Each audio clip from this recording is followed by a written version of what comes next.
আমাদেরকে টার্গেট নিতে হবে, ওরা যে কাজ করেছে আগামীতে বাংলার জমিন আর সেই কাজ করতে দেওয়া যাবে না।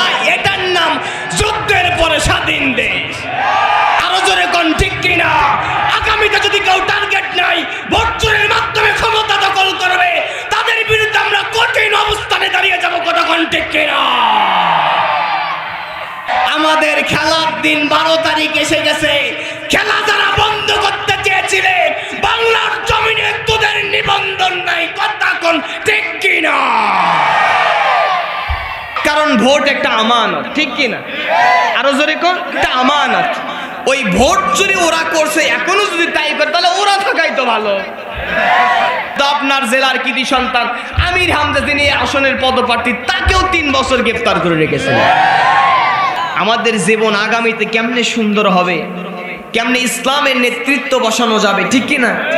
কেমনে মানুষের ভিতরে ইসলামের স্পিরিট তৈরি করা যাবে। বিগত সময় আমরা তো জিহাদের আলোচনা করতে পারতাম না, ঠিক কিনা? জিহাদের আলোচনা করলে, গরম আলোচনা করলে মনে করতো মানে জামাতের রস করতেছে। আসলে ওরা পাগলাই ছিল। আমার খায়া কাম নেই, এত দূর এসে জামাতের রস করার দরকার আছে ভাই? রাজনীতি করলে আমার এলাকায় গিয়ে রাজনীতি করলে না, কথা কয় না, কথা না করলে অসাধবে। আরো জোরে কোন।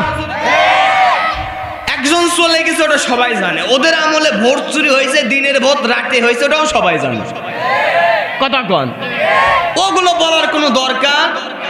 ওরা আলেমদেরকে, হুজুরদেরকে ফাঁসি রশিতে ঝুলাইছে, আল্লামা সাইদিকে ফাঁসি দিতে পারে না, ইনজেকশন পুশ করছে, সবাই জানে। কথা কোন। বেগম খালেদা জিয়াকে ধুকে ধুকে মারার পিছনে ওই দেয়। কথা কয় না। আলেম ওলামাদেরকে অন্যায়ভাবে নির্যাতন করতো, মিথ্যা মামলা দিত। আপনার জেলার কৃতি সন্তান আমির হামজা, যিনি আসনের পদপ্রার্থী, তাকেও 3 বছর গ্রেফতার করে রেখেছিল। ওটা পুরাতন না ভাই? পুরাতন কিচ্ছা না? না, কথা কন। পুরাতন কিচ্ছা না? ওগুলো বলার দরকার আছে ভাই? আরো জোরে দরকার আছে? একটু মনে করে দিলাম। কথা কন, একটু কি করে দিলাম? ওগুলো বলার কোনো দরকার? আমরা জানি ওরা ওই রকম ছিল। আল্লাহ যেন ওদের থেকে আমাদের হেফাজত করে। আরো জোরে কোন। ইসলামের গরম কথা বললো ওরা বিভিন্ন দল বানাইতো, কিন্তু এই দল বেদল কিন্তু কোনো কিছু। কোরআন কার জন্য এই মাহফিলটা করেছে? সর্বস্তরের মানুষ আছে না নাই? থাকাটাই স্বাভাবিক, ঠিক কিনা? আওয়ামী লীগ আছে, বিএনপি আছে, জামাত আছে, শিবির, চরমনাই আছে, এনসিপি আছে, হেফাজত, তাবলিগ, পাবলিক থাকা স্বাভাবিক, ঠিক কিনা? এক পক্ষে যদি আলোচনা করে যদি কেউ চলে যায়, তাহলে এক দলের কিন্তু আলোচনা হলো। কথা কোন। আরো জোরে। আমরা জানি ওই সকল বিষয়ে কোনো কিছু আলোচনা হবে না। ভোট চুরি হাবিজাবির বিষয়ে কোনো আলোচনা হবে না। তবে আমাদের টার্গেট নিতে হবে সামনে যেন কেউ ওই চুরির দিকে না যায়। আরো জোরে কম। কারণ ভোট একটা আমানত, ঠিক কিনা? আরো জোরে কম, একটা আমানত। ওই ভোট চুরি ওরা করছে, এখনো যদি তাই করে তাহলে ওরা থাকাই তো ভালো। আরো জোরে। 5 আগস্টের যুদ্ধ ফেরত দিয়ে আমরা ওনাকে আবার নিয়ে আসি, ঠিক কিনা? তবে আমাদেরকে টার্গেট নিতে হবে, ওরা যে কাজ করেছে আগামীতে বাংলার জমিন আর সেই কাজ করতে দেওয়া যাবে না। এটার নাম যুদ্ধের পরে স্বাধীন দেশ। আরো জোরে কোন ঠিক কিনা? আগামীতে যদি কেউ টার্গেট নাই ভোট চুরির মাধ্যমে ক্ষমতা দখল করবে, তাদের বিরুদ্ধে আমরা কঠিন অবস্থানে দাঁড়িয়ে যাব। কথা কোন ঠিক কিনা? কারণ আমরা মুসলমান, কোরআনের জন্য জীবন দিতে প্রস্তুত। আমরা মুসলমান আল্লামা সাইদির মতো শহীদ হতে প্রস্তুত। আমরা মুসলমান ফাঁসি রশিতে ঝুলতে প্রস্তুত। বাতিল কুফফার স্বৈরাচারদের কাছে মাথা নত করতে প্রস্তুত নয়। কথা কোন ঠিক কিনা? আমরা মুসলমান জন্মগ্রহণ করেছি শাহাদাতের তামান্না নিয়ে, ঠিক কিনা? যদি মুসলিম হয়ে থাকেন শাহাদাতের স্পিরিট তামান্না কলিজায় থাকা লাগবে কি লাগবে না? আরো জোরে কোন। আমাদের পূর্বপুরুষ শিখায়া দিয়ে গেছে, যতদিন পর্যন্ত বাঁচবা বিড়ালের মতো 500 বছর বেঁচে থাকার কোনো লাভ নাই, সিংহের মতো 1 ঘন্টা বাঁচতে চায়। কবি সম্রাট ডক্টর আল্লামা ইকবাল রহমাতুল্লাহ আলাইহি বলছেন, এ শাহাদত গাহে उल्फत में कदम रखना, ए शहादत गहे उल्फत में कदम रखना, लोग समझना है आसा है मुसलमान होना। মুসলমান শব্দের অর্থ কি মনে করেছো? শুধুমাত্র নামাজ পড়লা, রোজা রাখলা, হজ করলা, তাসবিহ দিলা, যাকাত দিলা, তাসবিহ টিপলা, রমজান মাসে রোজা রাখলা, এর ভিতরেই মনে হয় তোমার দিন ইসলাম পালন হয়ে গেছে। না না না, নয়। যতদিন পর্যন্ত আল্লাহর জমিনে বেঁচে থাকবা, আল্লাহর দিন কায়েমের জন্য জিহাদের ময়দানে ঝাঁপিয়ে পড়া, শাহাদাতের তামান্না নিয়ে ময়দানে নেমে যাওয়া। যদি শাহাদাতের মর্যাদা নিয়ে আল্লাহর জমিনে কাজ করতে পারো, আল্লাহ রাব্বুল আলামিন বলছেন আল্লাযীনা আমানু ইউকাতিলুনা ফি সাবিলিল্লাহি ওয়াল্লাযীনা কাফারু ইউকাতিলুনা ফি সাবিলিত তাগুত।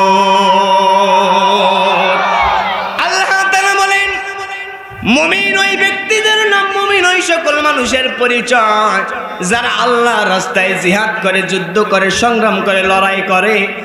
আর কাফের ওই সকল মানুষের নাম, ওই সকল মানুষের পরিচয় হলো কাফের, যারা আল্লাহর রাস্তা বাদ দিয়া তাগুতের রাস্তা, শয়তানের রাস্তা, ইন্ডিয়ার প্রেসক্রিপশনে ক্ষমতার রাস্তায় যাওয়ার রাস্তা। কথা কোন ঠিক কিনা?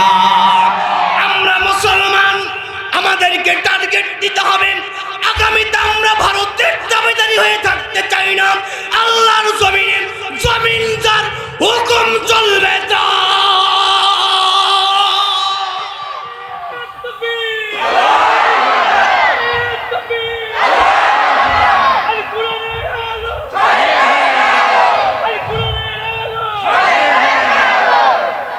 আপনারা কি আল্লাহর জমিনে আল্লাহর বিধান কায়েম করতে চান? তাহলে আসমান কার? জমিন কার? চন্দ্র কার? সূর্য কার? এই জমিনে আইন চলবে কার? কোরআনের কথা চলবে কারো পারমিশনে? আরো জোরে পারমিশনে, বিনা বাধায়। কথা কোন ঠিক কিনা? এখন কি কোনো পারমিশন লাগে? অনুমতি লাগে? পুলিশের ঝামেলা লাগে? কারো কাছে তেল মাকা লাগে? কেউ গ্রেফতারের ভয় কি আছে ভাই? আমরা চাই সে জামাতে ইসলাম হন।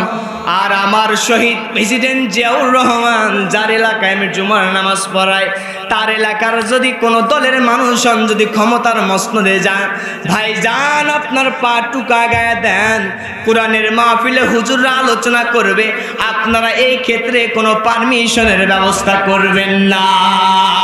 তাহলে সম্মান কিন্তু আমার রব বাড়ায় দিবে। আল্লাহ রাব্বুল আলামিন বলছেন ওয়াইদা কুরিয়াল কুরআনু ফাসতামিউ লাহু ওয়া আনসিতু লাআল্লাকুম তুরহামুন। আল্লাহ রাব্বুল আলামিন বলেন, যখন কোরআনের কথাবার্তা বলা হয় তখন যদি চুপচাপ আর মনোযোগের সঙ্গে শোনো, এই দুইটা কাজ করতে দেরি হয়ে যাবে।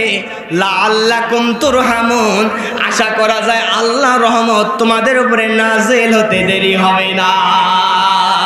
তাহলে কোরআন শুনলে যিনি রহমত নাজিল করেন তিনি কে? আরো জোরে বলেন। তাহলে বিগত সময় যারা তাফসির মাহফিলের অনুমতির ব্যবস্থা করেছিল, হুজুররা একটু গরম আলোচনা করলে মাহফিল বন্ধ করে দিত, হুজুরদেরকে লাঞ্ছিত করত, অপমান করত, গলা টিপে ধরত, মিথ্যা মামলা দিত। তারা কিন্তু মূলত আল্লাহর কোরআনে বাধা দিত না, হুজুরদের বাধা দিত না, তারা কিন্তু আল্লাহর রহমতের ওপরে ব্রিগেড দিত। আরো জোরে কোন? তাহলে আল্লাহর রহমতের উপরে কেউ কি 100% জারি করতে পারবে? আরো জোরে পারবে? আমাদের কাছে স্পষ্ট হয়ে গেছে, হৃদয়ের কান দিয়ে শুনে নিয়ে যান, যে যারা কোরআনের মাহফিলে 100% জারি করতেন, রবের রহমত বাধা প্রদান করতেন, আল্লাহর খেলা পরিষ্কার হয়ে গেছে। আল্লাহর কোরআনে 100% জারি করবার কারণে বাংলার জমিনে আর শান্তিতে প্রকাশ্যে ঘুমানোর মতো কোনো সুযোগ না। আমার বন্ধুগণ, গভীর মনোযোগ দেন। আপনি যেই দল করেন সেই দলের নেতার নাম জানেন, পরিচয় জানেন, বংশ পরিচয় জানেন, কোথায় বাড়ি কোথায় বাসা সব কিছু জানেন। আমি যদি উদাহরণ সেটিং না করি, সরাসরি যদি আয়াত দিয়ে বুঝাই দিয়ে যায়, আপনারা অর্ধেক বুঝবেন অর্ধেক বুঝবেন, আরো জোরে কোন বুঝবেন। এই জন্য বুঝের দরকার আছে না নাই? আরো জোরে কোন। আল্লাহর নবীজি বলছেন, এই কোরআন তোমাদের মাঝে যে অবতীর্ণ হয়েছে, যিনি নাজিল করেছেন তিনি কে? এবার আমাদের যে একজন রব আছে, সৃষ্টিকর্তা আছে, তাকে জিজ্ঞেস করব, রব তুমি তোমার পরিচয় সুন্দর করে একটু জানায় দাও, ফাইন্ড আউট করে দাও। আল্লাহ রাব্বুল আলামিন বলেন, শোনো বান্দারা, তোমাদের কাছে আমি সূরা ইখলাস নাজিল করে আমার পরিচয় জানায় দিলাম। একজন মুসলমান হিসাবে কোনোদিন ধারণা করনি আমার রবের পরিচয় কি, বাড়ি কোথায়, বাসা কোথায়, আছেন কোথায়, তার সম্পর্কে ডিটেলস কোনোদিন জানার চেষ্টাও করনি। অথচ তুমি মুসলমান নাম নিয়েছ, অথচ হিন্দু খ্রিস্টান বৌদ্ধের কাছে আপনি বলে দেখেন তাদের দেবদেবী দেবতার নাম তারা জানে কি জানে না। আল্লাহর পরিচয় নিচ্ছে, রবের গোলামেরা মনোযোগ দিয়ে শুনে নিয়ে যান। সূরা ইখলাসের ভিতরে আল্লাহ তাআলা বলছেন, আমার সঙ্গে পড়েন, কুল হুয়াল্লাহু আহাদ আল্লাহুস সামাদ লাম ইয়ালিদ ওয়া লাম ইউলাদ ওয়া লাম ইয়াকুল লাহু কুফুয়ান আহাদ। পড়েন আল্লাহু আকবার। হে নবীজি, কোন আপনি বলে দেন, আপনাকে অর্ডার করলাম, আমরের সিগা ব্যবহার করলাম, আপনি জানিয়ে দেন, আপনি ওয়াজ করে শুনিয়ে দেন, দুনিয়ার মানুষের কাছে আপনি প্রচার করে জানিয়ে দেন, কুল হুয়াল্লাহু আহাদ, আমার রব কয়জন? আরো জোরে বলেন কয়জন? আমার রব হলেন একজন। কুল হুয়াল্লাহু আহাদ আল্লাহুস সামাদ। পড়েন না আল্লাহু আকবার। আল্লাহ বলছেন, আমি রব হলাম একজন, আর আমি রব তোমাদের কারো কাছে মুখাপেক্ষী নই, তোমরাই আমি রবের কাছে মুখাপেক্ষী। কথা কোন ঠিক কিনা? লাম ইয়ালিদ ওয়া লাম ইউলাদ ওয়া লাম ইয়াকুল লাহু কুফুয়ান আহাদ। পড়েন না সুবহানাল্লাহ। আল্লাহ তাআলা বলছেন, আমি রব আমার পরিচয় জানায় দিলাম, আমি হলাম একজন, আমি কারো মুখাপেক্ষী নয়। তৃতীয় নম্বরে, আমি রব কাউকে জন্ম দেইনি, আর আমি রব কারো কাছ থেকে নিজেও জন্মগ্রহণ করিনি। আল্লাহ সম্পর্কে আমাদের পরিচয় হলো কি হলো না? আমরা বুঝলাম কি বুঝলাম না? আরো জোরে কোন। তাহলে রব কয়জন? আরো জোরে। আমাদের আল্লাহ কয়জন? আল্লাহ যদি একজনের পরিবর্তে যদি দুইজন হতো, হৃদয়ের কান্নে শুনে নিয়ে যান। একজন আল্লাহ বলতো পূর্ব দিগন্তে সূর্য উঠবে, আর একজন আল্লাহ বলতো পশ্চিম দিগন্তে উঠবে। আরো জোরে। ঝামেলা হতো কি হতো না? আরো জোরে বলেন। একজন আল্লাহ বলতো 5 আগস্টে ওই জিনিস পালায়া যাবে, আর একজন আল্লাহ বলবে না, পালাবে না। মামলা কিন্তু কঠিন হতো। এই জন্য আমার রব বলেছেন, আমি রব হলাম একজন, আমি রবের কোনো শরীক নাই। আর যারা শিরিক করবে মুশরিক হয়ে যাবে, আর মুশরিকের জন্য আমার আল্লাহর তৈরি করা জান্নাত কিন্তু হারাম হয়ে যায়। তাহলে রব কয়জন? আরো জোরে কয়জন? জোরসে বলেন কয়জন? এইবার চলে যান। রব যেহেতু একজন, তার পরিচয় জানলাম, এবার রবকে জিজ্ঞেস করব, রব বান্দা বান্দির জন্য তোমার কোনো অর্ডার আছে নাকি, তুমি জানায় দাও। আল্লাহ রাব্বুল আলামিন বলছেন, ইয়া আইয়ুহান নাসু উবুদু রাব্বাকুমুল্লাযী খালাকাকুম ওয়াল্লাযীনা মিন ক্বাবলিকুম লাআল্লাকুম তাত্তাকুন। আল্লাহ রাব্বুল আলামিন বলছেন, ইয়া আইয়ুহান নাস, মুমিন বলেন নাই, মুশরিক বলেন নাই, কাফির বলেন নাই, বেদ্দিন বলেন নাই, পাকিস্তানের মানুষের কথা বলেন নাই, ভারতের মানুষের কথা বলে নাই, কুষ্টিয়ার কথা বলে নাই, শুধুমাত্র গাইবান্ধার কথা বলে নাই। আল্লাহ বলছেন ইয়া আইয়ুহান নাস, নিজেকে যদি মানুষ দাবি করে থাকো শুনে নিয়ে যাও, জেনে নিয়ে যাও, ও বুদু আমি রবের গোলামি করো। কার গোলামি? আরো জোরে বলেন কার গোলামি? কেন আপনি গোলামি করবেন? আল্লাহ তাআলা বলছেন আমি রব তোমাদের সৃষ্টি করেছি, পূর্ববর্তী মানুষদেরকেও সৃষ্টি করেছি। আমি রবের গোলামি যদি করতে পারো তাকওয়াবান মুত্তাকি বান্দা হয়ে যাবা। তাহলে গোলামি করতে হবে কার? কোন জায়গায়? শুধু মসজিদে? আরো জোরে। মসজিদ কার ঘর? আসমান জমিন এই জায়গাগুলো কার? তাহলে আল্লাহর ইবাদত শুধু মসজিদে করবেন না বাইরেও করবেন? তাহলে আল্লাহর গোলামি কোন জায়গায়? সব। আল্লাহর গোলামি কোন জায়গায়? মসজিদে কার গোলামি হবে? মাদ্রাসাতে কার গোলামি হবে? খানকাতে কার গোলামি হবে? স্কুল কলেজে কার গোলামি হবে? বিশ্ববিদ্যালয়ে কার গোলামি হবে? ইউনিয়ন পরিষদে কার গোলামি হবে? থানা পর্যায়ে কার গোলামি হবে? জেলা পর্যায়ে কার গোলামি হবে? বিভাগে কার গোলামি হবে? জাতীয় সংসদে কার গোলামি? আরো জোরে। জাতীয় সংসদে কি রবের গোলামি হয়? রবের আইন হয়? আরো জোরে কোন?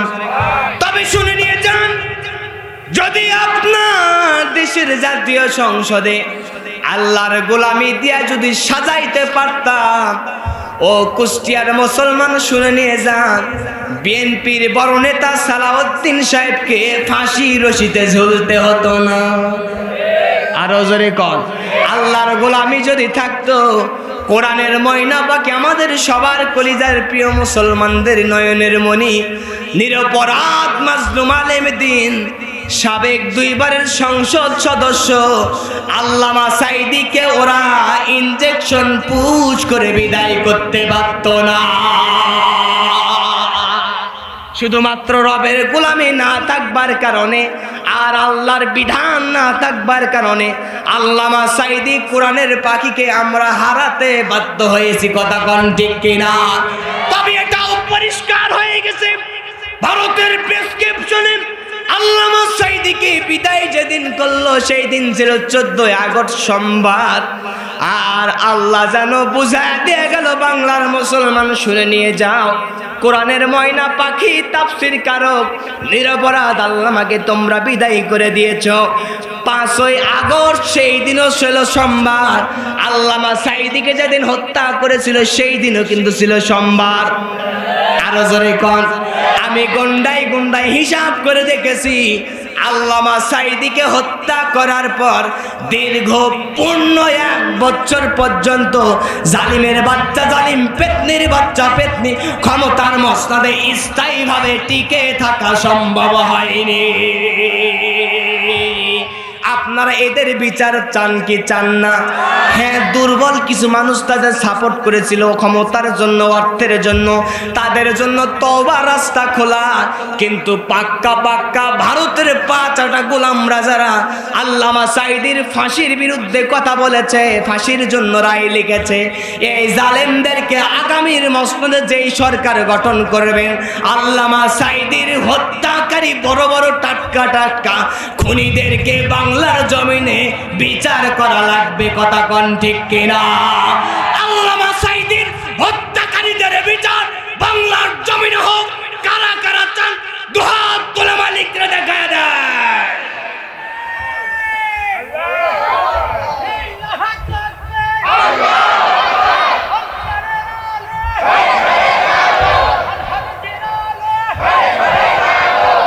আল্লাহ কবুল করুক, পারেন আমিন। তিনি 1000 বার প্রমাণ করেছিলেন আমি রাজাকার নয়। আমাকে যারা রাজাকার বলবে তারা পিতৃ পরিচয়হীন অবৈধ মায়ের অবৈধ সন্তান। কথা কোন ঠিক কিনা? নিরপরাধ নিষ্কলুষ আলেমকে এইভাবে বিদায় করে দিয়েছো। আমরা যে কি রত্ন হারিয়েছি, আগামী 100 বছরেও এইরকম মুফাসসির তৈরি হবে কিনা আমার আল্লাহ ভালো জানে। কথা কোন ঠিক কিনা? তবে তার সারা জীবনের তামান্না ছিল তিনি শাহাদাতের মৃত্যু লাভ করবেন। ঠিক কি না? আল্লাহ কবুল করেছেন, আল্লাহ জান্নাতবাসী করেন, পড়েন আমিন। আমার বন্ধুগণ, গভীর মনোযোগ দেন। রবের পরিচয় পেয়ে গেলাম। এবার রব আমাদের জন্য একটা আদর্শ দিয়েছেন। সে আদর্শ আমাদের নবী সাল্লাম, তার ব্যাপারে আমরা জানার দরকার আছে না নাই? আল্লাহ রাব্বুল আলামিন বলছেন, ওয়া ইন্নাকা লাআলা খুলুকিন আযীম।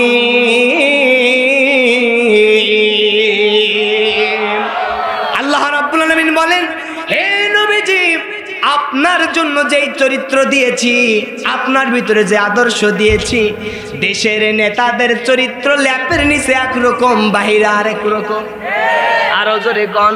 কিন্তু হে নবীজি, আপনার ভিতরে যে চরিত্র আদর্শ দিলাম, এই আদর্শের চরিত্র মাপার জন্য কোন যন্ত্র এই পৃথিবীতে আজও পর্যন্ত তৈরি হয়নি।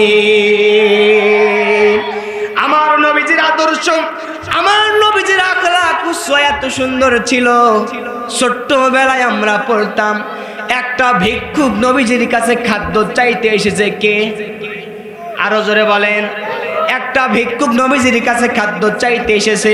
ইয়া রাসূলুল্লাহ, আমাকে ভিক্ষা দেন, ঘরের ভিতরে খাবার নাই, ইনকাম করার মতো কোনো টাকা পয়সা নাই। নবীজি বললেন, ভিক্ষুক রে, তোমার বাড়িতে কি কোনো আর সম্বল নাই, টাকা পয়সা নাই? ভিক্ষুক ডাক দিয়ে বলতেছে, ইয়া রাসূলুল্লাহ, আমার বাসায় হলো দুইটা সম্বল, একটা হলো পানি খাবার পাত্র, আর একটা গায়ের ওপরে পরিধান করার জন্য একটা হলো কম্বল। নবীজি বললেন, ভিক্ষুক রে, দুইটা আমার কাছে নিয়ে আসো। দুইটা সম্বল নবীজির কাছে নিয়ে আসা হলো। নবীজি দুইটা সম্বলটুকু বাজারে বিক্রি করে দিলেন, সাহাবীদের কাছে বিক্রি করে দিলেন। বাজার থেকে একটা কুঠার বা কুড়াল কিনে তার ঘাড়ের উপরে উঠাইয়া দিয়া দোয়া পড়ে দিলেন, ভিক্ষু করে যাও যাও যাও, বন জঙ্গলায় কাঠ কাটবা, আল্লাহ পাক বরকত দিয়া দিবে, ওই কাঠ বিক্রি করা টাকা দিয়া নিজের সংসার চালাইতে পারবা। ভিক্ষুক এবার কাঠ কাটা শুরু করে দিলেন। বন জঙ্গলায় কাঠ কাটে, বাজারে বিক্রি করে পরিবার চালায়, সংসার চালায়। কিছুদিন পর যখন পরিবারের মানুষের যখন ভরণ পোষণের দায়িত্ব পালন করা সহজ হয়ে গেছে, কিছুদিন পরে নবীজির কাছে এসে বলছে, ইয়া রাসূলুল্লাহ, আপনি যেই দিন থেকে ঘাড়ের উপরে কুঠার তুলে দিয়েছেন, সেই দিনের পর থেকে আমি ভিক্ষুক, আমার আর কোনো দিন একটা দিনের জন্য ভিক্ষা করা লাগে নাই। তাহলে সেই নবীজির আদর্শ মানার দরকার আছে না নাই? আরো জোরে কোন। আল্লাহ রাব্বুল আলামিন বলছেন, কুল ইন কুনতুম তুহিব্বুনাল্লাহ ফাত্তাবিউনি ইউহিব্বুকুমুল্লাহ ওয়া ইয়াগফির লাকুম যুনুবাকুম ওয়াল্লাহু গফুরুর রহিম। আল্লাহ রাব্বুল আলামিন বলছেন, হে নবীজি, দুনিয়ার মানুষরা যদি আমি রবের ভালোবাসা পাইতে চায়, আমি রব ডাক দিয়ে জানা দিলাম, ফাত্তাবিউনি, দুনিয়ার মানুষরা যেন আপনি নবীজি আপনার যেন অনুসরণ করে। পড়েন না সুবহানাল্লাহ।